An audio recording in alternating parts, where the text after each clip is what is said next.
ಇಂಡಸ್ಟ್ರಿಗೆ ಬಂದಿದ್ದೀವಿ. ಇದು ಸಾಗರದಿಂದ 8 ಕಿಲೋಮೀಟರ್ ದೂರದಲ್ಲಿದೆ. ಕೆಳದಿ ತುಂಬಾ ಫೇಮಸ್ ಆಗಿರುವಂಥ ಕೆಳದಿ ಹತ್ತಿರ ಇರುವಂಥ ಒಂದು ಇಂಡಸ್ಟ್ರಿ ಇದು.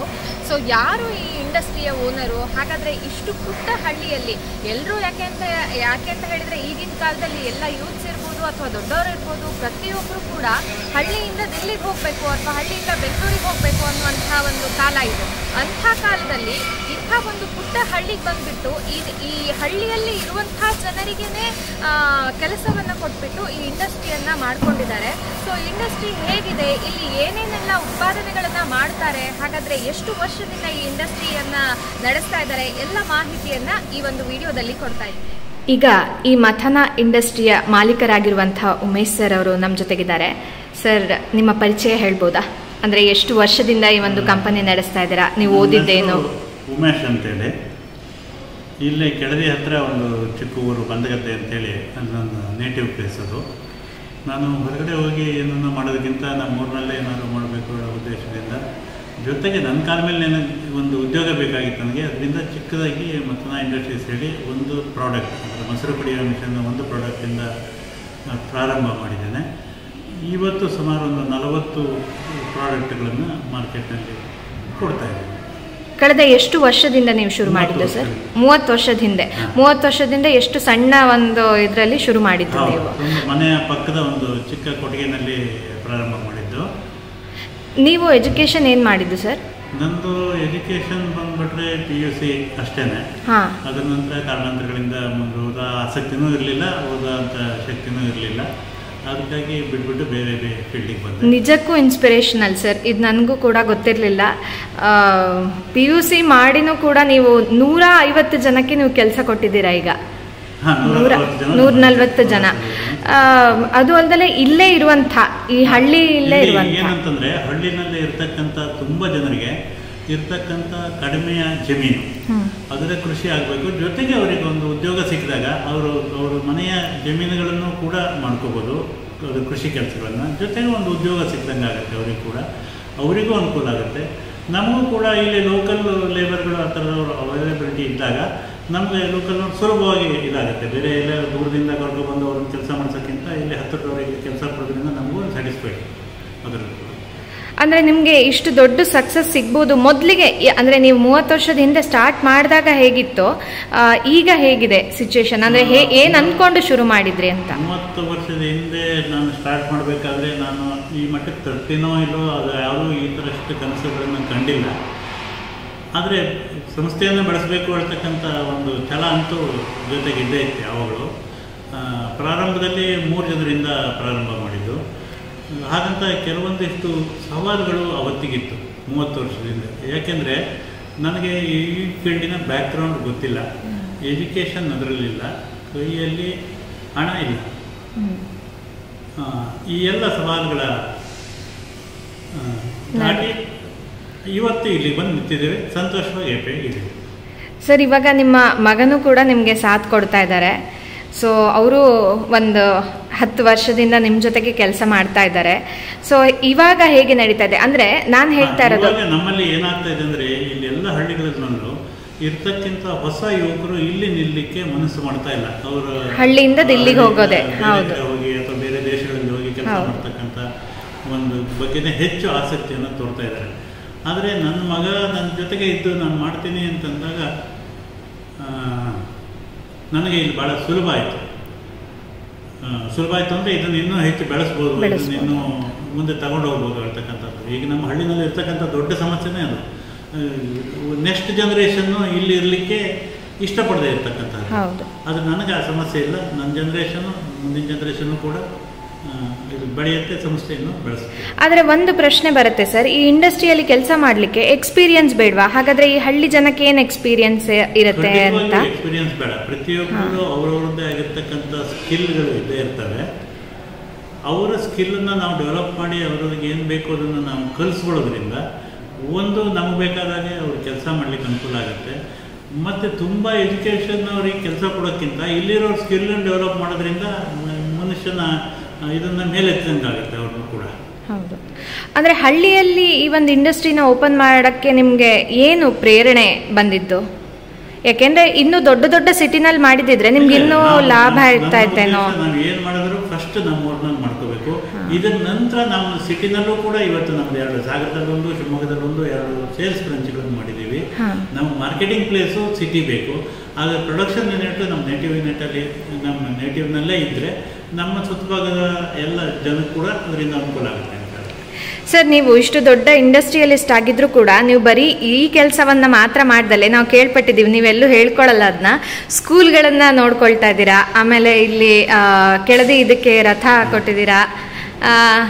ಅಲ್ಲ, ಏನೇ ಮಾಡಿದರೂ ಕೂಡ ನಾವು ಒಂದು ಸ್ಥಿತಿಯನ್ನು ದಾಟಿದ ನಂತರ ಸಮಾಜ ಸೇವೆಯ ಒಂದಿಷ್ಟು ಕೆಲಸಗಳು ಮಾಡಲೇಬೇಕಾಗುತ್ತೆ. ಹೌದು, ನಮ್ಮ ಜವಾಬ್ದಾರಿ ಕೂಡ.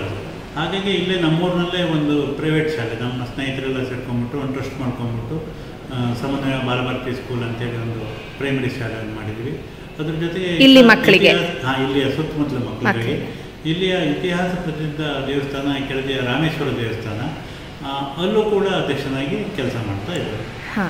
ಸರ್, ಬೇಸಿಕ್ ಅಂದ್ರೆ ನಿಮ್ದು ಯಾವ್ಯಾವ ಐಟಮ್ಸ್ಗಳನ್ನು ತಯಾರಿ ಮಾಡ್ತೀರಾ ಬೇಸಿಕ್ ಆಗಿ ಅಂತ ಹೇಳ್ಬೋದಾ? ಸುತ್ತಮುತ್ತಲಿಗೆ ಬೇಕಾಗಿರ್ತಕ್ಕಂಥ, ರೈತರಿಗೆ ಬೇಕಾಗಿರ್ತಕ್ಕಂಥ ಕೃಷಿ ಯಂತ್ರೋಪಕರಣಗಳು, ಜೊತೆಗೆ ಅಡುಗೆ ಮನೆಗೆ ಬೇಕಾಗಿರ್ತಕ್ಕಂಥ ಉಪಕರಣಗಳು, ಜೊತೆಗೆ ಫರ್ನಿಚರ್ಸ್ಗಳು, ಉದಾಹರಣೆಗೆ ಆಲ್ಮರ ಇರ್ಬೋದು, ಟೇಬಲ್ ಇರ್ಬೋದು, ಡೈನಿಂಗ್ ಟೇಬಲ್ ಇರ್ಬೋದು, ಸೋಫಾ, ಪ್ರತಿನಿತ್ಯ ಮನೆಗೆ ಉಪಯೋಗಿಸಕ್ಕೆ ಬೇಕಾಗಿರ್ತಕ್ಕಂಥ ಫರ್ನಿಚರ್ಗಳು, ಈ ಥರದ ವಸ್ತುಗಳನ್ನ ನಾವು ಹೆಚ್ಚಾಗಿ ತಯಾರು ಮಾಡ್ತಾ ಇದ್ದೇವೆ. ಸರ್, ಕೊನೆಯದಾಗಿ ಯೂತ್ಸಿಗೆ ನೀವು ಒಂದು ಮಾತನ್ನ ಹೇಳ್ಬೋದಾ? ಏನು ಕಿವಿ ಮಾತನ್ನ ಹೇಳಲಿಕ್ಕೆ ಇಷ್ಟಪಡ್ತೀರಾ? ಯೂತ್ಸಿಗೆ ನಾನು ಹೇಳೋದಾದರೆ, ನೀವು ಹೋಗಿ ಯಾವುದೋ ಕಂಪ್ನಿಲಿ ಕೆಲಸ ಮಾಡೋದಕ್ಕಿಂತ ನಿಮ್ಮದೇ ಒಂದು ಕಂಪ್ನಿ ಕಟ್ಟಿ ಇನ್ನು 10 ಜನಕ್ಕೆ ಕೆಲಸ ಕೊಡ್ತಕ್ಕಂಥ ಕೆಲಸ ಮಾಡಿ. ನೀವು ಬೆಳಿತೀರಾ, ನಿಮ್ಮ ಊರು ಬೆಳೆಯುತ್ತೆ. ಸರ್, ಇನ್ನೊಂದು ನೋಡಿದೆ ನಾನು, ಅದು ಕೇಳಲಿಲ್ಲ. ಇಷ್ಟು 140 ಜನಕ್ಕೆ ನಾನು ಇಲ್ಲಿ ಯಾವುದೇ ಕಂಪನಿಯಲ್ಲಾದರೂ ಕೂಡ ಅವ್ರನ್ನ ಸ್ಯಾಲ್ರಿ ಕೊಟ್ಟು ಇಟ್ಕೊಳ್ಳೋದೇ ಹೆಚ್ಚು. ನೀವಿನ್ನು ಮಧ್ಯಾಹ್ನದ ಊಟದ ವ್ಯವಸ್ಥೆಯನ್ನು ಕೂಡ ಮಾಡಿದ್ದೀರಾ ಇಲ್ಲಿ.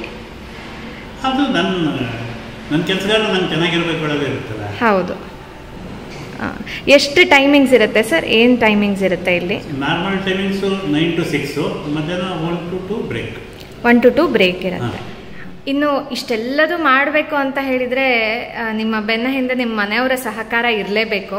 ಅವರ ಸಹಕಾರ ಇದಕ್ಕೆ ಹೇಗಿದೆ? ಯಾಕೆಂದರೆ ನೀವು ಇದಕ್ಕೆ ಒಪ್ಕೊಂಡ್ಬಿಡ್ತೀರಾ ಬರಲಿಕ್ಕೆ, ಹಳ್ಳಿಯಲ್ಲಿರಲಿಕ್ಕೆ. ಅವರು ಕೂಡ ಆ ಮನಸ್ಥಿತಿಯಲ್ಲಿ ಇಲ್ಲಿ ಒಪ್ಪಿ ಇರಬೇಕು. ಇಲ್ಲ, ಯಾವಾಗಲೂ ನಾವು ಚೆನ್ನಾಗಿ ಕೆಲಸ ಮಾಡಬೇಕು ಅಂದರೆ ನಮ್ಮ ಮನೆಯಲ್ಲಿ ನಮ್ಮ ಹಿಂದ್ಗಡೆ ಇರ್ತಕ್ಕಂಥವ್ರ ಪ್ರೋತ್ಸಾಹ ಇದ್ರೆ ಮಾತ್ರ ನಮಗೆ ಇಲ್ಲಿ ಕೆಲಸ ಮಾಡ್ಲಿಕ್ಕೆ ಸಾಧ್ಯ. ಅವ್ರ ಪ್ರೋತ್ಸಾಹ ಇಲ್ಲದೇ ನಾವು ಇಲ್ಲಿ ಖಂಡಿತವಾಗಿ ಮುಂದೆ ಹೋಗಿ ಸಾಧ್ಯನೇ ಇಲ್ಲ. ಅವರ ಎಲ್ಲ ವಿಧವಾದ ಸಹಕಾರ, ಅವರು ಕೂಡ ಇಂಡಸ್ಟ್ರಿ ಬರ್ತಾರೆ, ನೋಡ್ಕೋತಾರೆ ಇಲ್ಲಿ. ಜೊತೆಗೆ ನನಗೇನು ಬೇಕು ಆ ಟೈಮ್ನಲ್ಲಿ ಸಹಕಾರ ಕೊಡಬೇಕು. ಈಗ ನಮ್ಮೊಂದಿಗೆ ಈ ಮಥನ ಇಂಡಸ್ಟ್ರಿಯ ಮಾಲೀಕರಾಗಿರುವಂಥ ಉಮೇಶ್ ಸರ್ ಅವರ ಮಗ ಇದ್ದಾರೆ. ಅಣ್ಣ, ನಿಮ್ಮ ಪರಿಚಯವನ್ನು ಹೇಳ್ಕೊಂಡು. ನನ್ನ ಹೆಸರು ಭುವನ್ ಅಂತೇಳಿ. ನಾನು ಮೆಕ್ಯಾನಿಕಲ್ ಇಂಜಿನಿಯರ್ ಮುಗಿಸ್ಕೊಂಡು 2016 ನಂತರ ಅಪ್ಪನ ಜೊತೆಗೆ ಕೈಗೂಡಿಸ್ಕೊಂಡು ಇಲ್ಲೇ ಫ್ಯಾಕ್ಟ್ರಿಯಲ್ಲಿ ಇದು ಮಾಡ್ಕೊಂಡಿದ್ದೀನಿ. ನಮ್ಮಲ್ಲಿ ಆಲ್ಮೋಸ್ಟ್ ಇವಾಗ 140 ಜನ ವರ್ಕರ್ಸ್ ಅನ್ನಂಗಿದ್ದಾರೆ. ಟಾಪ್ ನಾಚ್ ಮಷಿನರೀಸಿಂದ ಹಿಡಿದು best staffs with best carrier processing persons ಅನ್ನಂಗೆ ಜೊತೆಗಿದ್ದಾರೆ. ಅದೇ ತುಂಬ ಖುಷಿ ನಮ್ಗೆ ಇದರಲ್ಲಿ. ನಂಗೆ ಒಂದು ಆಶ್ಚರ್ಯ ಆಗೋದು ಅಂತ ಹೇಳಿದರೆ, ನೀವು ಮೆಕ್ಯಾನಿಕಲ್ ಇಂಜಿನಿಯರ್ ಮಾಡಿ ನೀವು ಹೊರದೇಶಕ್ಕೆ ಹೋಗ್ಬೋದಿತ್ತು ಅಥವಾ ಬೇರೆ ಕಡೆ ದೊಡ್ಡ ದೊಡ್ಡ ಸಿಟಿನಲ್ಲಿ ಕೆಲಸ ಮಾಡ್ಬೋದಿತ್ತು. ನೀವು ಕೂಡ ತಂದೆ ಜೊತೆಗೆ ಒಪ್ಪಿ ಅವರ ಒಂದು ಕೆಲಸಕ್ಕೆ ಕೈ ಜೋಡಿಸಿ ಇಲ್ಲಿ ಬಂದಿದ್ದೀರಾ. ಅಂದರೆ ಸಾಮಾನ್ಯವಾಗಿ ಯಾರು ಬರೋದಿಲ್ಲ. ಅದರಲ್ಲೂ ಅಯ್ಯೋ ಅಪ್ಪ ಇಷ್ಟು ಸಣ್ಣ ಊರಲ್ಲಿ ಬೇಡ, ಬೇಕಾದರೆ ದೊಡ್ಡೂರಲ್ಲಿ ಇದೇ ಕಂಪನಿನ ಮಾಡೋಣ ಅಂತ ಹೇಳೋರೇ ಜಾಸ್ತಿ. ನಿಮ್ಗೆ ಹೇಗೆ ಇಲ್ಲೇನೆ ಇನ್ನೂ ನಡೆಯುತ್ತೆ ಅಥವಾ ಇಲ್ಲೇ ಅಪ್ಪನ ಜೊತೆಗೆ ಸಹಕಾರ ಕೊಡೋಣ ಅಂತ ಅನಿಸಿದ್ದು?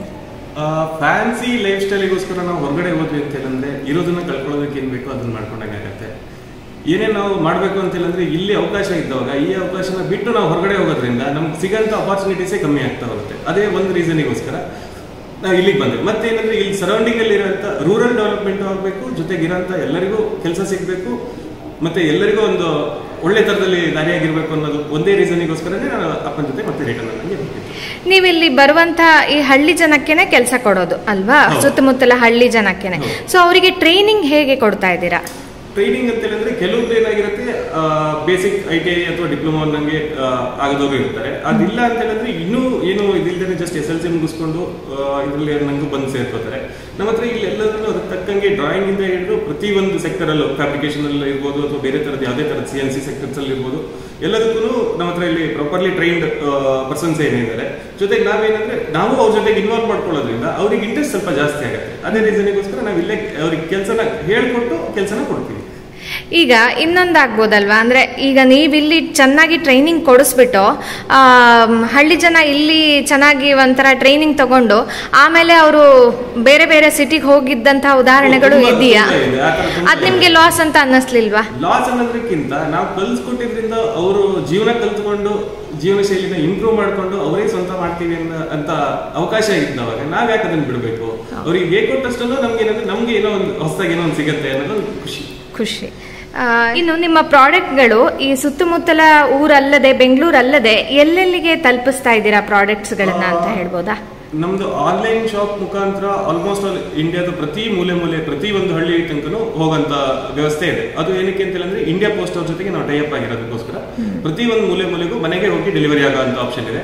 ಅದು ಬಿಟ್ರೆ ನಾವು ಹೊರಗಡೆಗೆ ಎಕ್ಸ್ಪೋರ್ಟ್ ಅನ್ನೋ ತರದಲ್ಲಿ ಹೋದ್ರೆ ಮಯನ್ಮಾರು, ಥೈಲ್ಯಾಂಡ್, ಶ್ರೀಲಂಕಾ, ವಿಯೆಟ್ನಾಂ, ಇಂಡೋನೇಷಿಯಾ ಆ ತರದ್ದಕ್ಕೆಲ್ಲ ಆ ದೇಶಗಳಿಗೆಲ್ಲ ಯಾವ ಒಂದು ಪ್ರಾಡಕ್ಟ್ ಹೋಗಿದೆ ತುಂಬಾ ನಮ್ದು ಮೇನ್ ಅಂತ ಹೇಳಿದ್ರೆ ಅಡಿಕೆ ಸುಲಿಯೋ ಮಿಷನ್ ಮತ್ತೆ ಗೊರಬು ಪಾಲಿಶಿಂಗ್ ಮಿಷನ್ ಆ ತರದೆಲ್ಲ ಏನಿದೆಯೋ ನಮ್ಮ ಎಲ್ಲ ಮಯನ್ಮಾರ್ ಆಗ್ಲಿ, ಥೈಲ್ಯಾಂಡ್ ಆಗ್ಲಿ, ಇಂಡೋನೇಷಿಯಾ ಆಗ್ಲಿ ಇದಷ್ಟು ಅರೆಕನಟ್ ಬೆಳೆಯಂತ ಬೆಳ್ಟೇನೆ. ಅದಕ್ಕೋಸ್ಕರ ಈ ಕಡೆಯಿಂದ ಸೋರ್ಸಿಂಗ್ ಮಾಡ್ಕೊಂಡಿದ್ದಾರೆ ನಮ್ಮ ಮೆಷಿನ್ಸ್. ಇನ್ನು ನೀವು ತಂದೆ ಜೊತೆಗೆ ಇಲ್ಲಿ ಕೈ ಜೋಡ್ಸಕ್ ಬಂದಿದ್ದೀರಾ, ನಿಮ್ಮ ಮನೆಯವರು ಕೂಡ ಇಲ್ಲೇ ಇದ್ದಾರೆ ನಿಮ್ಮ ಜೊತೆಗೇನೆ. ಸೊ ಅವರ ಸಹಕಾರ ಹೇಗಿದೆ? ಯಾಕೆಂತ ಹೇಳಿದ್ರೆ ಅದರಲ್ಲೂ ಅವರು ಈಗಿನ ಕಾಲದ ಹುಡುಗಿ.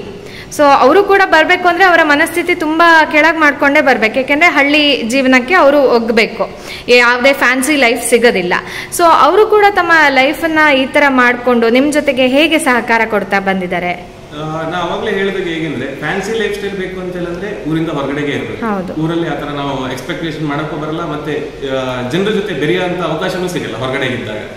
ಇಲ್ಲಿ ಏನಂತ ಹೇಳಿದ್ರೆ ಜನರ ಜೊತೆಗೂ ಬೆರಿಬಹುದು, ನಮ್ಮನ್ನು ನಾವು ಇಂಪ್ರೂವ್ ಮಾಡ್ಕೊಬಹುದು, ಜೊತೆಗೆ ತುಂಬಾ ತರದ ಆಪ್ಷನ್ಸ್ ಇದೆ. ಅದೇ ತರದಲ್ಲೇ ಏನಂದ್ರೆ ನನ್ನ ಮನೆಯವರಾದ್ರೂ ಅವ್ರಿಗೆ ಏನಂತ ಹೇಳಿದ್ರೆ ಹೊರಗಡೆಗೆ ಇದ್ದು ವರ್ಕ್ ಮಾಡಿದವರೇ ಆದ್ರೂ ಇವಾಗ ಅವ್ರಿಗೆ ಏನು ಖುಷಿ ಅಂತ ಹೇಳಿದ್ರೆ ಮನೆ ಸರೌಂಡಿಂಗ್ ಅಲ್ಲಿ ಇದೀವಿ, ಮತ್ತೆ ಏನಂದ್ರೆ ಮನೆ ವಾತಾವರಣ ನಮ್ಗೆ ಇರೋಂತ ಸರೌಂಡಿಂಗ್ ಅಲ್ಲಿ ಎಲ್ಲರಿಂದಲೂ ಸಿಗತ್ತೆ. ಆ ಖುಷಿಯಲ್ಲೇ ವರ್ಕ್ ಮಾಡಕ್ಕೆ ಇಂಟ್ರೆಸ್ಟ್ ಪಡ್ತಾರೆ. ನಾನು ಇನ್ನೊಂದು ವಿಷಯ ಕೇಳ್ಪಟ್ಟೆ, ನನಗೆ ನಿಜ ಗೊತ್ತಿರಲಿಲ್ಲ, ಎಷ್ಟು ಖುಷಿ ಆಯಿತು ಅಂತ ಅಂದರೆ ತಂದೆಯವರು PUC ಮುಗಿಸಿ ಬರೀ ಆ PUC ಅಂತ ಒಂದು ಡಿಗ್ರಿ ಅಷ್ಟೇ, ಡಿಗ್ರಿನೂ ಅಲ್ಲ, PUC ಮುಗಿಸಿ ಇಷ್ಟು ದೊಡ್ಡ ಇಂಡಸ್ಟ್ರಿಯಲಿಸ್ಟ್ ಆಗಿದ್ದಾರೆ ಅಂದರೆ ಮನಸ್ಸು ಮಾಡಿದರೆ ಯಾವುದು ಕೂಡ ಅಸಾಧ್ಯ ಅಲ್ಲ ಅನ್ನೋದಕ್ಕೆ ಅವರೇ ಎಕ್ಸಾಂಪಲ್ಲು. ನೀವು ಒಬ್ಬ ಯುವಕ ಆಗಿ ಏನು ಹೇಳ್ತೀರಾ ಈ ಯುವ ಜನತೆಗೆ? ಎಜುಕೇಶನ್ ಅನ್ನೋದು ಯಾಕೆಂತ ಹೇಳಿದ್ರೆ ನಾನು ಯಾಕೆ ಈ ಕ್ವೆಶನ್ ಕೇಳಿದೆ ಅಂತ ಹೇಳಿದ್ರೆ, ಈ ನಾವು ಎಲ್ಲೇ ಹೋದ್ರೂ ಕೂಡ ಫಸ್ಟ್ ನೋಡ್ತಾರೆ CV ನೋಡ್ತಾರೆ, ನೀವು ಏನು ಡಿಗ್ರಿ ತಗೊಂಡಿದ್ದೀರಾ ಅನ್ನೋದು ನೋಡ್ತಾರೆ, ನೀವೇನೇನೆಲ್ಲ ಕ್ವಾಲಿಫಿಕೇಶನ್ ಮಾಡ್ಕೊಂಡಿದ್ದೀರಾ ಅಥವಾ ಎಕ್ಸ್ಟ್ರಾ ಏನೇನೆಲ್ಲ ಕೋರ್ಸಸ್ ಮಾಡ್ಕೊಂಡಿದ್ದೀರಾ ಅನ್ನೋದು ನೋಡ್ತಾರೆ. ಸೊ ಈ ಥರ ಒಂದು PUC ಮಾಡಿದ್ರು ಕೂಡ ಕಲ್ತ್ಕೊಂಡು ಇಷ್ಟು ಜನರಿಗೆ ಅದು ದುಡಿಮೆ ಕೊಟ್ಟು ಅವರು ಕೂಡ ಮೇಲ್ ಬರ್ತಾ ಇರೋದು ನನಗೆ ನಿಜ ಹೆಮ್ಮೆಯ ವಿಷಯನೇ ಹೌದು. ಸೊ ಅದಕ್ಕೋಸ್ಕರ ಈ ಕ್ವೆಶನ್ ಕೇಳ್ತಾ ಇದ್ದೀನಿ. ಇಲ್ಲ, ಎಲ್ಲರೂ ಏನ್ ಅನ್ಕೊಂಡಿದ್ದಾರೆ ಅಂದ್ರೆ ಎಜುಕೇಶನ್ ಡಿಗ್ರಿ ಒಂದು ಸರ್ಟಿಫಿಕೇಟ್ಗೋಸ್ಕರ ಮಾತ್ರ ಸೀಮಿತ ಅಂತೆಲ್ಲ ಅನ್ಕೊಂಡಿದ್ದಾರೆ. ಆದ್ರೆ ಆಕ್ಚುಯಲ್ ಟ್ಯಾಲೆಂಟ್ ಅಂತ ಬರೋದು ಯಾವಾಗಂದ್ರೆ ಫೀಲ್ಡ್ ಅಲ್ಲಿ ಇತ್ತು ವರ್ಕ್ ಮಾಡಿದಾಗ ಮಾತ್ರ ಆ ಟ್ಯಾಲೆಂಟ್ ಏನು ಅಂತ ಗೊತ್ತಾಗುತ್ತೆ. ಮತ್ತೇನಂದ್ರೆ ನಾವು ಮೆಕ್ಯಾನಿಕಲ್ ಫೀಲ್ಡ್ ಆಗಿರಬೇಕಾಗಿ ಯಾವುದು ನಮ್ಮಲ್ಲಿ ಏನಂದ್ರೆ ಪುಸ್ತಕದಲ್ಲಿ ಅಥವಾ ಇದರಲ್ಲಿ ಬರೋಂಥದ್ದು ಯಾವುದನ್ನು ಮಾಡೋದಕ್ಕೆ ಸಾಧ್ಯ ಆಗಲ್ಲ. ಏನ್ ಪ್ರಾಕ್ಟಿಕಲ್ ಆಗಿ ಮಾಡಿ ತೋರಿಸ್ತೀವೋ ಅದು ಮಾತ್ರ ಗ್ಯಾರಂಟಿ. ಮೆಕ್ಯಾನಿಕಲ್ ಅನ್ನೋದೇ ಆ ಫೀಲ್ಡ್. ಅದು ತುಂಬಾ ಇಂಟ್ರೆಸ್ಟಿಂಗ್ ಸಬ್ಜೆಕ್ಟ್, ಮತ್ತೆ ಎಲ್ಲರನ್ನೂ ಮುಂದೆ ತಗೊಂಡೋಗೋ ಲೆಕ್ಕಕ್ಕೆ ತುಂಬಾ ಒಳ್ಳೆ ದಾರಿ ನನಗೆ ನಾನು ಹೇಳ್ತೀನಿ. ಕೊನೆಯದಾಗಿ ಹಳ್ಳಿಯಲ್ಲೂ ಜೀವನ ಕಟ್ಕೊಳ್ಬಹುದು ಅಂತ ಹೇಳ್ತೀರಾ ಅಲ್ವಾ? ಹೌದು, ಹಳ್ಳಿಯಲ್ಲಿ ನಿಮ್ಗೆ ಏನಂದ್ರೆ ಇರೋಂತ ಸುತ್ತಮುತ್ತಲು ಇರೋಂತ ಎಲ್ಲರನ್ನೂ ನಾವು ಜೊತೆಗೆ ಉಳಿಸ್ಕೊಬಹುದು, ಜೊತೆಗೆ ಬೇರೆ ತರದಲ್ಲಿ ಸಹಕಾರಗಳನ್ನು ಸಿಗತ್ತೆ ಎಲ್ಲರಿಂದನೂ. ಹೌದು, ಅದೇ ಮೇನ್ ರೀಸನ್ ಅನ್ನೋದಕ್ಕೆ ನಾನು ಹೇಳ್ತೀನಿ. ಇನ್ನು ಇದು ಈ ಮಥನ ಇಂಡಸ್ಟ್ರಿಯಲ್ಲಿ ಕೆಲಸ ಮಾಡುವಂಥ ಎಂಪ್ಲಾಯೀಸ್ಗಳಿಗೆ ಮಾಡಿರುವಂಥ ಒಂದು ಡೈನಿಂಗ್ ಟೇಬಲ್ ಇದು. ಇದು ಅವ್ರದ್ದೇ ಓನ್ ಮ್ಯಾನುಫ್ಯಾಕ್ಚರಿಂಗ್ ಆಗಿರುತ್ತೆ. ಬಟ್ ನಿಮಗೆ ಈ ಥರದ್ದೇನಾದರೂ ಮನೆಗೆ ಬೇಕು ಅಂತ ಹೇಳಿದ್ರು ಕೂಡ ಪುಟ್ಟದಾಗಿ ಮಾಡಿಕೊಡ್ತಾರೆ. ಎಷ್ಟು ಬ್ಯೂಟಿಫುಲ್ ಆಗಿದೆ ನೋಡಿ. ನಾವು ಬೇರೆ ಕಂಪನಿಗಳಲ್ಲಿ ಅಥವಾ ಬೇರೆ ಕಡೆ ಎಲ್ಲ ನಾವು ನೋಡಿರ್ತೀವಿ, ಒಂದು ಟೇಬಲ್ ಇರುತ್ತೆ, ಸಪ್ರೇಟಾಗಿ ಚೇರ್ ಇರುತ್ತೆ, ಅದನ್ನು ತೊಗೊಂಡು ಬರಬೇಕು ಅಥವಾ ಚೇರನ್ನೇ ಬೇರೆ ಕಡೆ ಎಲ್ಲದನ್ನು ಜೋಡಿಸ್ಬೇಕು. ಆದರೆ ಇದು ಆ ಥರ ಪರಿಸ್ಥಿತಿನೇ ಇಲ್ಲ. ಊಟ ಮಾಡಿ ಆದ ನಂತರ ಅವರೇ ಅಲ್ಲಿ ಚೇರನ್ನು ನೀಟಾಗಿ ಮಡಚಿಡ್ಬೋದು. ನೋಡೋದಕ್ಕೂ ಎಷ್ಟು ಶಿಸ್ತಾಗಿ ಕಾಣುತ್ತೆ ಮತ್ತು ತುಂಬ ಅನುಕೂಲನೂ ಕೂಡ ಮಾಡಿದ್ದಾರೆ. ಮತ್ತು ತುಂಬ ಗಟ್ಟಿಮುಟ್ಟಾಗಿದೆ. ನಾವು ಕೂತಿದ್ವಲ್ಲ ಆ ಚೇರಲ್ಲಿ, ತುಂಬಾ ಗಟ್ಟಿಮುಟ್ಟಾಗಿದೆ ಮತ್ತು ನಿಮಗೆ ತುಂಬ ಕಂಫರ್ಟೇಬಲ್ ಅಂತ ಅನಿಸುತ್ತೆ. ಸೊ ತುಂಬಾ ವೆಲ್ ಮೇಂಟೈನ್ಡ್ ಕಿಚನ್ ಅಂತಲೇ ಹೇಳ್ಬೋದು. 3 ಹೊತ್ತಿನ ಊಟನೂ ಕೂಡ ಕೊಡ್ತಾರೆ. ಅಂದರೆ ಬೆಳಗ್ಗೆ ತಿಂಡಿ ಇರುತ್ತೆ, ಮಧ್ಯಾಹ್ನ ಊಟ ಇರುತ್ತೆ, ಅದಾದ ನಂತರ ಸಂಜೆ ಒಂದು ಸ್ಮಾಲ್ ಟಿಫನ್ ಥರ ಕೊಡ್ತಾರಂತೆ. ಅವರ ತಟ್ಟೆಗಳೇ ಅವರದ್ದೇ, ಎಲ್ಲ ಎಂಪ್ಲಾಯೀಸ್ಗಳದ್ದು ಅವರದ್ದೇ ತಟ್ಟೆಗಳಿಗೆ ಅವರ ಇನಿಷಿಯಲ್ ಹಾಕಿ ಅಲ್ಲೇ ನೀಟಾಗಿ ಬರೆದಿಟ್ಟಿದ್ದಾರಂತೆ. ಅದೆಲ್ಲ ಅವರೇ ತೆಗೆದುಬಿಟ್ಟು ನಂತರ ಊಟ ಆದ ನಂತರ ತೊಳೆದು ಎಲ್ಲ ಇಡುವಂಥ ಒಂದು ಪ್ರಕ್ರಿಯೆ ನಡೆಯುತ್ತೆ ಪ್ರತಿದಿನ. ತುಂಬಾ ನೀಟಾಗಿ, ಅಂದರೆ ಹಳ್ಳಿ ಜನ ಅಲ್ವಾ, ಅವ್ರು ಮೊದಲೇ ತುಂಬ ಕ್ಲೀನು ಮತ್ತು ಅನ್ನ ಎಲ್ಲ ವೇಸ್ಟ್ ಮಾಡಲ್ಲ, ಅದೆಲ್ಲದೂ ಕೂಡ ಅವರಿಗೆ ಗೊತ್ತಿರುತ್ತೆ. ಸೊ ಪ್ರತಿಯೊಂದು ಕೂಡ ತುಂಬ ಚೆನ್ನಾಗಿರುವಂಥ ಪ್ರಾಡಕ್ಟ್ಸ್ಗಳು ಅವರು ತಯಾರು ಮಾಡ್ತಾ ಇರೋದು. ಎಷ್ಟರ ಮಟ್ಟಿಗೆ ಅಂತ ಹೇಳಿದರೆ ರೈತರಿಗೆ ಉಪಯೋಗ ಆಗುವಂಥ ಯಾವ್ಯಾವ ಥರದ ಪ್ರಾಡಕ್ಟ್ಸ್ ಇದೆ ಅಂದರೆ ನೀವು ಕೇಳೂ ಇರಲ್ಲ, ನೋಡೂ ಇರಲ್ಲ. ಅಡಿಕೆ ಸಿಪ್ಪೆ ಸಪ್ರೇಟ್ ಮಾಡಲಿಕ್ಕೆ ಅನ್ನೋದೇ ಬೇರೆ ಪ್ರಾಡಕ್ಟ್ ಇದೆ. ಆಮೇಲೆ ಅಡಿಕೆ ಸಿಪ್ಪೆ ಸಪ್ರೇಟ್ ಆದ ನಂತರ ಅಡಿಕೆನ ಮತ್ತು ಸಿಪ್ಪೆನ ತೆಗೆದು ಬೇರೆ ಹಾಕೋದಕ್ಕೆ ಅಂತಲೇ ಬೇರೆ ಪ್ರಾಡಕ್ಟ್ಸ್ ಇದೆ. ಸೊ ಈ ಥರ ತುಂಬಾ ಪ್ರಾಡಕ್ಟ್ಸ್ಗಳನ್ನು ಮಾಡಿದ್ದಾರೆ. ಇದು ನೋಡಿ ಎಷ್ಟು ಚೆನ್ನಾಗಿದೆ. ಇನ್ನು ಮಕ್ಕಳನ್ನ ಮಲಗಿಸ್ಲಿಕ್ಕೆ ಒಂದು ತೊಟ್ಟಿಲಿನಿಂದ ಹಿಡಿದು, ಅದು ಕೂಡ ಎಷ್ಟು ಡಿಸೈನ್ ಆಗಿ ಮಾಡಿದ್ದಾರೆ ನೋಡಿ. ತೊಟ್ಟಿಲಿಂದ ಹಿಡಿದು ಪ್ರತಿಯೊಂದು ಕೂಡ ಇವರದೇ ಓನ್ ಮ್ಯಾನುಫ್ಯಾಕ್ಚರಿಂಗಲ್ಲಿ ಇರುತ್ತೆ.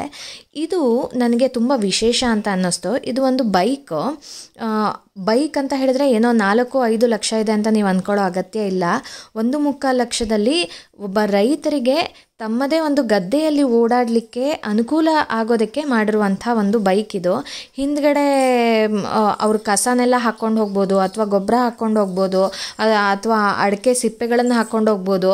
ಅಂದರೆ ತಲೆ ಮೇಲೆ ಇಟ್ಕೊಂಡು ಅವರು ಬಕೆಟಲ್ಲಿ ಅಥವಾ ಏನು ತಗೊಂಡು ಹೋಗ್ತಾರೋ ಅದನ್ನೆಲ್ಲ ಈ ರೀತಿ ಫ್ಯಾನ್ಸಿಯಾಗಿ ಒಂಥರ ಸ್ಟೈಲಾಗಿ ತಮ್ಮದೇ ಆದಂಥ ಗದ್ದೆಯಲ್ಲಿ ಬೈಕ್ ಹೊಡ್ಕೊಂಡು ಅದನ್ನೆಲ್ಲ ತಗೊಂಡು ಹೋಗ್ಬೋದು. ಸೊ ಈ ಕಡೆ ಕೆಲಸನೂ ಆಗುತ್ತೆ, ಈ ಕಡೆ ಅವರ ಎನರ್ಜಿನೂ ಸೇವ್ ಆಗುತ್ತೆ ಅನ್ನೋದಕ್ಕೆ ಈ ಪ್ರಾಡಕ್ಟ್ಸ್ಗಳನ್ನು ಮಾಡಿರೋದು. ಒಬ್ಬ ಯಶಸ್ವಿ ಪುರುಷನ ಹಿಂದೆ ಒಂದು ಹೆಣ್ಮಗಳು ಇದ್ದೇ ಇರ್ತಾಳೆ ಅಂತ ನಾವು ಆ ಮಾತನ್ನ ಕೇಳ್ಪಟ್ಟಿದ್ದೀವಿ. ಹಾಗೇನೆ ಇಷ್ಟು ದೊಡ್ಡ ಉದ್ಯಮಿಯಾಗಬೇಕು ಉಮೇಶ್ ಸರ್ ಅವರು ಅಂತ ಹೇಳಿದರೆ ಅವರ ಹೆಂಡತಿ ಅನುರಾಧ ಅವರ ಸಹಕಾರನೂ ಕೂಡ ತುಂಬಾ ಮುಖ್ಯ ಆಗಿರುತ್ತೆ. ಹೀಗಾಗಿ ನಾವು ಅವರನ್ನು ಕೂಡ ಮಾತಾಡಿಸ್ಲಿಕ್ಕೆ ಬಂದಿದ್ದೀವಿ. ಹಾಗಾದರೆ ಅವರ ಮನೆಯವರ ಯಶಸ್ಸಿಗೆ ಹೇಗೆ ಕಾರಣೀಕರ್ತರಾಗಿದ್ದಾರೆ, ಅವರ ಈ ಯಶಸ್ಸನ್ನು ಅವರು ಹೇಗೆ ವ್ಯಕ್ತಪಡಿಸ್ಕೊಳ್ತಾರೆ ಅಂತ ಅವರಿಂದನೇ ಕೇಳೋಣ ಬನ್ನಿ. ನನ್ನ ಹೆಸರು ಅನುರಾಧ ಅಂತ. ನಾನು ಹುಟ್ಟಿ ಬೆಳೆದಿದ್ದೆಲ್ಲ ಇಲ್ಲೇ ಪಕ್ಕದ ಹಳ್ಳಿ ಬೆಳೆಯೂರು ಅಂತ. ಆಮೇಲೆ ಇಲ್ಲಿನ ಮದುವೆಯಾಗಿ ಬಂದಿತ್ತು ಇಲ್ಲಿ ಬಂದಗದ್ದೆ ಅಂತ, ಉಮೇಶ್ ಅವರ ಧರ್ಮಪತ್ನಿ. ಮೇಡಮ್, ನೀವು ಬಂದಾಗ ಇದ್ದ ಸಿಚುವೇಶನಿಗೂ ಇವಾಗಿಗೂ ತುಂಬ ಡ್ರಾಸ್ಟಿಕ್ ಚೇಂಜಸ್ ಇರುತ್ತೆ. ಯಾಕಂತ ಹೇಳಿದ್ರೆ ತುಂಬ ದೊಡ್ಡ ಉದ್ಯಮಿಯಾಗಿದ್ದಾರೆ ಸರ್. ಆವಾಗ ನಾವು ಕೇಳಿದ್ವಿ, ನನಗೆ ತುಂಬ ಆಶ್ಚರ್ಯ ಅಂತ ಅನ್ನಿಸ್ತು. ಯಾಕೆಂತ ಹೇಳಿದ್ರೆ ಈಗಿನ ಕಾಲದಲ್ಲಂತೂ ಇಂಟರ್ವ್ಯೂ ಅಲ್ಲಿ ಇಲ್ಲಿ ಹೋದಾಗ ಫಸ್ಟು ಯಾವ ಡಿಗ್ರಿ ಮಾಡಿದ್ದೀರಾ, ಏನು ಮಾಡಿದ್ದೀರಾ, ನಿಮ್ಮ ಕ್ವಾಲಿಫಿಕೇಷನ್ ಏನು, ಬರೀ ಅದನ್ನೇ ಕೇಳೋದು, ಎಷ್ಟು ಮಾರ್ಕ್ಸ್ ತೆಗೆದಿದ್ದೀರಾ ಅಂತ. ಯಾವುದೇ ಬ್ಯಾಕ್ಗ್ರೌಂಡ್ ಇಲ್ಲದೆ, ಕ್ವಾಲಿಫಿಕೇಷನ್ ಕೂಡ ಇಲ್ಲದೆ ಬರೀ PUC ಮಾಡಿದ್ದು ಅಂತ ನಂಗೆ ಸರ್ ಹೇಳಿದರು. ತುಂಬಾ ಖುಷಿ ಆಯಿತು. ಯಾಕೆಂತ ಹೇಳಿದ್ರೆ PUC ಮಾಡಿದವರು ಕೂಡ ಇವಾಗ ಇಂಜಿನಿಯರ್ಸ್ಗಳಿಗೆ ಕೆಲಸ ಕೊಡ್ತಾ ಇದ್ದಾರೆ. ಸೊ ಅದ್ರ ಬಗ್ಗೆ ನಿಮ್ಮ ಅಭಿಪ್ರಾಯ ಏನು? ಅಂದರೆ ಅವಾಗಿದ್ದ ಸಿಚುವೇಶನಿಗೂ ಇವಾಗಿಗೂ, ಯಾಕೆಂದರೆ ನಾನು ಮೊದಲನೇ ಸತಿ ನಿಮ್ಮನ್ನು ನೋಡಿದ ತಕ್ಷಣ ನನಗೆ ಅಷ್ಟು ದೊಡ್ಡ ಉದ್ಯಮಿಯ ಹೆಂಡತಿ ಇವರು ಅಂತ ನಂಗೆ ಖಂಡಿತ ಅನ್ನಿಸ್ಲಿಲ್ಲ. ಮಾಮೂಲಿ ಯಾವುದೋ ಎಲ್ಲ ಹೆಣ್ಮಕ್ಳು ಇದ್ದಂಗೆನೇ ಇದ್ದೀರಾ.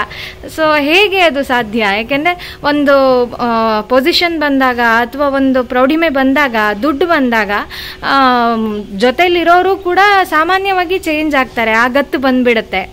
ಆದರೆ ಅದು ಯಾವುದೂ ಕೂಡ ನಿಮ್ಮಲ್ಲಿ ಕಾಣ್ತಿಲ್ಲ ನನಗೆ.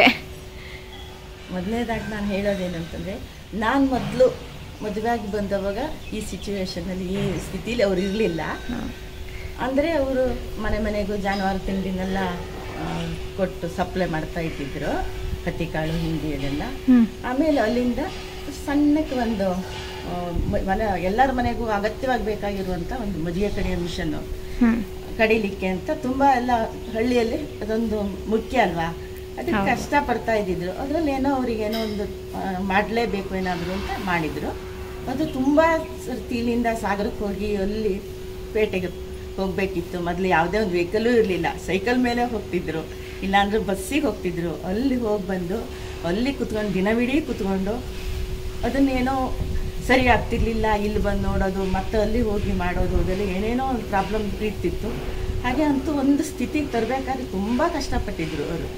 ಯಾವುದೇ ಒಂದು ಸ್ವಂತ ಉದ್ಯೋಗ ಮಾಡ್ಕೋಬೇಕು ಅಂತ ಅಂದರೆ ನಮ್ಮ ಕೈಲೂ ಕೂಡ ಮೊದಲಿಗೆ ಹಣವನ್ನು ಹಾಕಬೇಕಾಗತ್ತೆ. ನಿಮಗೆ ಹಣ ಹಾಕಬೇಕಾದ್ರೆ ನಿಮ್ಗೆ ಹೆದರಿಕೆ ಆಗಿಲ್ವಾ? ಯಾಕೆ ಅಂತ ಹೇಳಿದ್ರೆ ಪರಿಸ್ಥಿತಿ ಮೊದಲೇ ಮನೆದು ಅಷ್ಟು ಸರಿ ಇಲ್ಲ. ಈಗ ಅವರು ಹೋಗಿ ಕೈ ಸುಟ್ಕೊಂಡ್ರೆ ಅನ್ನೋಂಥ ಭಯ ನಿಮ್ಗಿರ್ಲಿಲ್ವಾ? ಭಯ ಇತ್ತು, ಆದ್ರೆ ನಮಗಷ್ಟು ಸಣ್ಣ ಏಜ್ ಆಗಿದ್ದಕ್ಕೆ ಅಷ್ಟು ತಿಳುವಳಿಕೆ ಇರಲಿಲ್ಲ. ಈ ತರ ಏನೋ ಮಾಡ್ತಾರೆ ಅಂದ್ರೆ ಇಷ್ಟು ದೊಡ್ಡ ಉದ್ಯಮಿ ಆಗಿರ್ಲಿಲ್ಲ. ಹೌದು, ಉದ್ಯಮನ ಸಣ್ಣ ಮಟ್ಟದಲ್ಲಿ ಏನೋ ಸ್ವಲ್ಪ ಸ್ವಲ್ಪ ಅಷ್ಟೇ ಹಾಕಿದ್ದಲ್ಲ, ಅದನ್ನೇ ಏನಾದ್ರು ಮಾಡಬೇಕು ಅಂತ ಮಾಡಿದ್ರು. ಅದರ ಸಕ್ಸಸ್ ಆಗ್ತಾನೆ ಇರಲಿಲ್ಲ. ಒಂದ್ಸಲ ಅವ್ರು ಬಿಟ್ಟು ಆಗಿತ್ತು, ನಾನು ಮಾಡೋದಿಲ್ಲ ಇದನ್ನ, ನನ್ನ ಹತ್ರಕ್ಕಾಗಲ್ಲ ಅಂತ.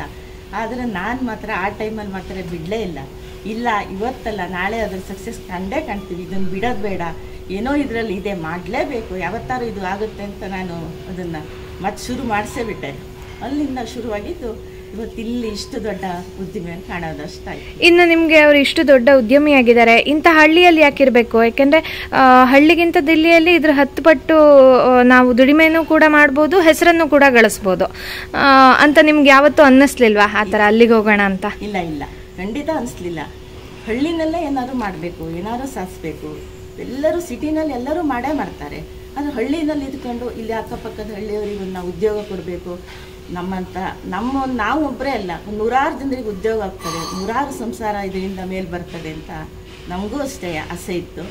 ಅದು ಹೀಗೆ ಕಾಣೋಂಗಾಗಿ. ಇನ್ನು ತುಂಬ ಅಚ್ಚರಿಯ ವಿಚಾರ ಅಂತ ಅಂದರೆ ನಿಮ್ಮ ಮಗನೂ ಕೂಡ ತಂದೆ ಜೊತೆ ಕೈ ಜೋಡಿಸಿದ್ದಾರೆ. ಅವರು ಮೆಕ್ಯಾನಿಕಲ್ ಇಂಜಿನಿಯರ್ ಮಾಡಿರೋದಾದರೂ ಕೂಡ ಅವರು ಬೇರೆ ಹೊರದೇಶಕ್ಕೆ ಹೋಗ್ಬೋದಿತ್ತು, ಬೇರೆ ಎಲ್ಲ ಆಪ್ಷನ್ಸ್ ಇತ್ತು ಅವರಿಗೆ, ಆದರೂ ಕೂಡ ಇಲ್ಲೇ ಬಂದಿದ್ದಾರೆ. ಅಷ್ಟೇ ಅಲ್ಲದೆ ಅವರ ಹೆಂಡತಿಯೂ ಕೂಡ ಇಲ್ಲೇ ಇದ್ದಾರೆ, ನಿಮ್ಮ ಸೊಸೆಯೂ ಕೂಡ ಇಲ್ಲೇ ಇದ್ದಾರೆ. ಅವರ ಸಹಕಾರ ಹೇಗಿತ್ತು ಅಂತ?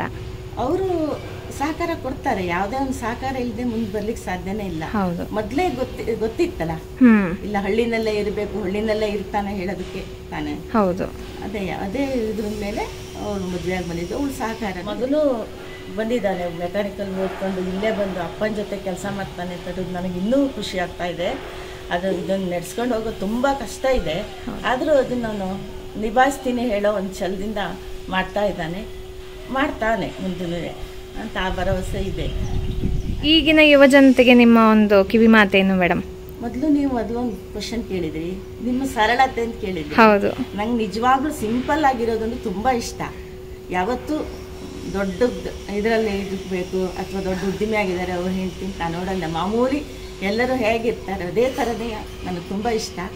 ಎಲ್ಲ ಜನರನ್ನು ಅದೇ ಥರನೇ ಕಾಣ್ತೀನಿ. ಫ್ಯಾಕ್ಟ್ರಿನಲ್ಲರೂ ಅಷ್ಟೇ, ವರ್ಕರ್ಸು ಪ್ರತಿಯೊಬ್ಬರು ಅಷ್ಟೇ, ನಂಗೆ ತುಂಬ ಇಷ್ಟ ಆಗ್ತದೆ. ಅವರು ಹಾಗೆಯೇ ನಮ್ಮನ್ನು ತುಂಬ ಚೆನ್ನಾಗಿ ಅಂದರೆ ಇದು ಮಾಡ್ತಾರೆ. ನಮ್ಮನ್ನು ನೋಡೋ ರೀತಿ ಆಗಲಿ ಮತ್ತೊಂದೇ ಆಗಲಿ, ನಮ್ಮಿಂದ ಏನಾದರೂ ಕೇಳೋದು ಹೇಳೋದು ಎಲ್ಲದೂ ಅಷ್ಟೇ. ಅದಕ್ಕೆ ಯಾವತ್ತೂ ಒಂದು ಸರಳತೆನೇ ನನಗೆ ಒಳ್ಳೆಯದು. ಇನ್ನು ಶ್ರೀಯುತರಿಗೆ ಹಲವಾರು ಸಂಸ್ಥೆಗಳಿಂದ ದೊಡ್ಡ ದೊಡ್ಡ ಪ್ರಶಸ್ತಿಗಳು ಕೂಡ ಬಂದಿವೆ. ದೊಡ್ಡ ದೊಡ್ಡ ಪ್ರಶಸ್ತಿಗಳನ್ನು ತಮ್ಮ ಮುಡಿಗೇರಿಸಿಕೊಂಡಿದ್ದಾರೆ. ಇನ್ನು ಶ್ರೀಯುತರ ಮಗಳ ಹೆಸರು ಸಹನಾ. ಇವರು ಬೆಂಗಳೂರಿನ ಜೈನ್ ಯೂನಿವರ್ಸಿಟಿನಲ್ಲಿ ಏರೋಸ್ಪೇಸ್ ಇಂಜಿನಿಯರಿಂಗ್ನಲ್ಲಿ ಬಿಟೆಕ್ ಮಾಡಿದ್ದು, earth oriented space science and technology ಈ ವಿಷಯದಲ್ಲಿ ಜರ್ಮನಿಯ ನಂಬರ್ 1 ಯೂನಿವರ್ಸಿಟಿಯಲ್ಲಿ ಎಂಎಸ್ಸಿಯನ್ನ ಮಾಡಿ ಮುಗಿಸಿದ್ದಾರೆ. ಹಾಲಿ ಇವರು ಪೂರ್ತಿಯಾಗಿ ಜರ್ಮನಿಯ ಮ್ಯೂನಿಕ್ನಲ್ಲಿ ಇರುವಂತಹ university of federal armed forces ಇಲ್ಲಿ ಸಂಶೋಧಕರಾಗಿ ಕೆಲಸ ಮಾಡ್ತಾ ಇದ್ದಾರೆ.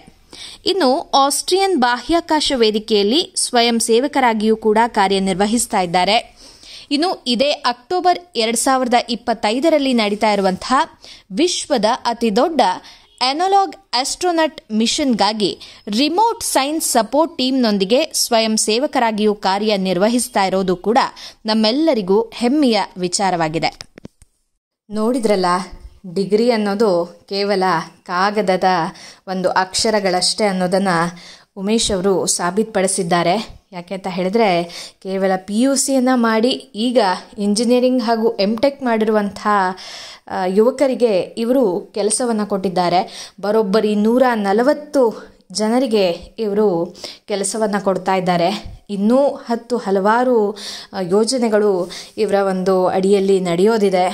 ಸೊ ಈ ವಿಡಿಯೋ ನಿಮ್ಮೆಲ್ಲರಿಗೂ ಇಷ್ಟ ಆದರೆ ನೀವು ಕೂಡ ಅಲ್ಲದೆ ಸಾಗರದ ಹತ್ತಿರ ಎಲ್ಲಾದರೂ ಇದ್ದರೆ ಖಂಡಿತವಾಗ್ಲೂ ಈ ಮಥನ ಇಂಡಸ್ಟ್ರೀಸ್ಗೆ ನೀವು ಒಮ್ಮೆ ಭೇಟಿ ಕೊಡಿ. ಅಷ್ಟೇ ಅಲ್ಲದೆ ಇವರ ಪ್ರಾಡಕ್ಟ್ಸ್ಗಳು ಕೂಡ ತುಂಬಾ ಚೆನ್ನಾಗಿದೆ. ದಿನಬಳಕೆಯ ವಸ್ತುಗಳಷ್ಟೇ ಅಲ್ಲದೆ ರೈತರಿಗೆ ಏನೆಲ್ಲ ಬೇಕು ಪ್ರತಿಯೊಂದು ಚಾಕು ಚೂರಿಯಿಂದ ಹಿಡಿದು ಪ್ರತಿಯೊಂದನ್ನು ಕೂಡ ಇವರು ತಮ್ಮದೇ ಓನ್ ಮ್ಯಾನುಫ್ಯಾಕ್ಚರಿಂಗ್ ಅಲ್ಲಿ ಮಾಡ್ತಾ ಇದ್ದಾರೆ. ಸೊ ಹೀಗಾಗಿ ನೀವು ಕೂಡ ಇಲ್ಲಿಗೆ ಒಮ್ಮೆ ಭೇಟಿ ಕೊಟ್ಟರೆ ಇವರ ಪ್ರಾಡಕ್ಟ್ಸ್ಗಳನ್ನು ಕೂಡ ನೋಡಬಹುದು. ಸಾಗರದಲ್ಲಿ ಇವರ ಶಾಪ್ ಕೂಡ ಇದೆ. ಬಿಡುವಾದಾಗ ಇಷ್ಟ ಇದ್ದರೆ ನೀವು ಕೂಡ ಒಮ್ಮೆ ಇವರ ಅಂಗಡಿಗಾಗಲಿ ಅಥವಾ ಮಥನ ಇಂಡಸ್ಟ್ರೀಸ್ಗೆ ಹೋಗಿ ಒಂದ್ಸತಿ ನೋಡ್ಕೊಂಡು ಬನ್ನಿ. ಹಾಗೆ ನನ್ನ ವಿಡಿಯೋ ಇಷ್ಟ ಆದಲ್ಲಿ ಎಲ್ಲರ ಜೊತೆ ಈ ವಿಡಿಯೋವನ್ನು ದಯವಿಟ್ಟು ಶೇರ್ ಮಾಡಿ ಮತ್ತು ಸಬ್ಸ್ಕ್ರೈಬ್ ಮಾಡಿ. ಹಾಗೆ ಕಾಮೆಂಟ್ ಆ್ಯಂಡ್ ಲೈಕ್ ಮಾಡೋದನ್ನು ಮಾತ್ರ ಮರಿಬೇಡಿ. ಮುಂದಿನ ವಿಡಿಯೋದಲ್ಲಿ ಇನ್ನೂ ಹೆಚ್ಚು ಇನ್ಫಾರ್ಮೇಟಿವ್ ಆಗಿರುವಂಥ ವಿಡಿಯೋಗಳನ್ನು ನಾನು ನನ್ನ ಆವಿಷ್ಕಾರ ಚಾನಲ್ನಲ್ಲಿ ನಿಮ್ಮೆಲ್ಲರಿಗೂ ತರುವಂಥ ಪ್ರಯತ್ನ ಮಾಡ್ತಾ ಇದ್ದೀನಿ. ಹೀಗಾಗಿ ಚಾನಲನ್ನು ಸಬ್ಸ್ಕ್ರೈಬ್ ಮಾಡೋದನ್ನು ಮಾತ್ರ ಮರಿಬೇಡಿ. ಧನ್ಯವಾದ.